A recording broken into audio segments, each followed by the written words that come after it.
भगवान की दृष्टि जीव के कल्याण की तरफ है कि उसका कल्याण कैसे हो। भगवान की इस ऊंची श्रेणी की दृष्टि को वे लौकिक दृष्टि वाले लोग समझ ही नहीं सकते, अतः वे भगवान की बातों को ठीक नहीं मानेंगे। प्रत्युत ऐसा मानेंगे कि अर्जुन के लिए युद्ध रूपी पाप से बचना बहुत उचित, पर भगवान ने उनको युद्ध में लगाकर ठीक नहीं किया। वास्तव में भगवान ने अर्जुन से युद्ध नहीं कराया है, प्रत्युत उनको अपने कर्तव्य का ज्ञान कराया है। युद्ध तो अर्जुन को कर्तव्य रूप से स्वतः प्राप्त हुआ था, अतः युद्ध का विचार तो अर्जुन का खुद ही था। वे स्वयं ही युद्ध में प्रवृत्त हुए थे, तभी तो वे भगवान को निमंत्रण देकर लाए थे, परंतु उस विचार को अपनी बुद्धि से अनिष्ट कारक समझकर वे युद्ध से विमुख हो रहे थे, अर्थात अपने कर्तव्य के पालन से हट रहे थे।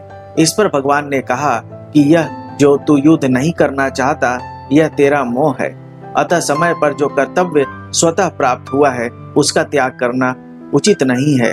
एक छोटी सी कहानी है। कोई बद्री नारायण जा रहा था, परंतु रास्ते में उसे दिशा भ्रम हो गया, अर्थात उसने दक्षिण को उत्तर और उत्तर को दक्षिण समझ लिया, अतः वह बद्री नारायण की तरफ न चलकर उल्टा चलने लग गया। सामने से उसको एक आदमी मिल गया। उस आदमी ने पूछा कि भाई कहाँ जा रहे हो? वह बोला बद्री नारायण। वह आदमी बोला कि भाई बद्री नारायण इधर नहीं है, उधर है, आप तो उल्टे जा रहे हो। अतः वह आदमी उसको बद्री नारायण भेजने वाला नहीं है, किंतु उसको दिशा का ज्ञान कराकर ठीक रास्ता बताने वाला है। ऐसे ही भगवान ने अर्जुन को अपने कर्तव्य का ज्ञान कराया है, युद्ध नहीं कराया है। स्वजनों को देखने से अर्जुन के मन में यह बात आई थी कि मैं युद्ध नहीं करूंगा, पर भगवान का उपदेश सुनने पर अर्जुन ने ऐसा नहीं कहा कि मैं युद्ध नहीं करूंगा, किंतु ऐसा कहा कि मैं आपकी आज्ञा का पालन करूंगा, अर्थात अपने कर्तव्य का पालन करूंगा। अर्जुन के इस वचनों से यही सिद्ध होता है कि भगवान ने अर्जुन को अपने कर्तव्य का ज्ञान कराया है। वास्तव में युद्ध होना अवश्यंभावी था, क्योंकि सबकी आयु समाप्त हो चुकी थी, इसको कोई भी टाल नहीं सकता था। स्व भगवान ने विश्व रूप दर्शन के समय अर्जुन से कहा है कि मैं बढ़ा हुआ काल हूँ और सबका संहार करने के लिए यहाँ आया हूँ, अतः तेरे युद्ध किए बिना भी ये विपक्ष में खड़े योद्धा लोग बचेंगे नहीं, इसलिए यह नरसंहार अवश्यंभावी होना था। यह नरसंहार अर्जुन युद्ध न करते तो भी होता।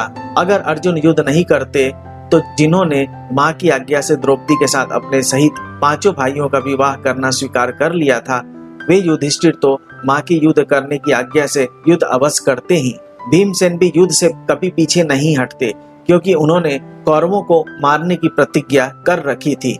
द्रौपदी ने तो यहाँ तक कह दिया था कि अगर मेरे पति पांडव कौरवों से युद्ध नहीं करेंगे तो मेरे पिता द्रुपद, भाई धृष्टद्युम्न और मेरे 5 पुत्र तथा अभिमन्यु कौरवों से युद्ध करेंगे। इस तरह ऐसे कई कारण थे जिससे युद्ध को टालना संभव नहीं था। प्रारंभ को रोकना मनुष्य के हाथ की बात नहीं है, परंतु अपने कर्तव्य का पालन करके मनुष्य अपना उद्धार कर सकता है और कर्तव्यच्युत होकर अपना पतन कर सकता है।